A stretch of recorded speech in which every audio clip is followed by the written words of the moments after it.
छत्रपती संभाजीनगरची लोकसभेची जागा महायुतीत शिंदेंच्या शिवसेनेला सुटल्याचे जवळपास निश्चित झाले आहे.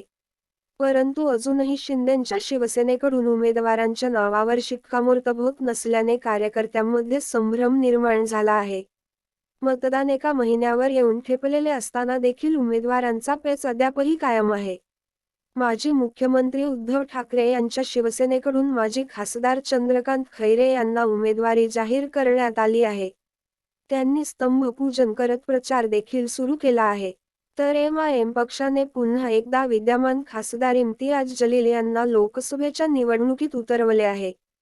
तर कन्नड माजी आमदार हर्षवर्धन जाधव यांनी देखील आपण लोकसभा निवडणूक अपक्ष लढणार असल्याचे जाहीर करत गुढीपाडव्याच्या शुभ मुहूर्तावर शहरातील मध्यवर्ती प्रचार कार्यालयाचे उद्घाटन करत जिल्ह्यात गाठीभेटी सुरू केल्या आहेत.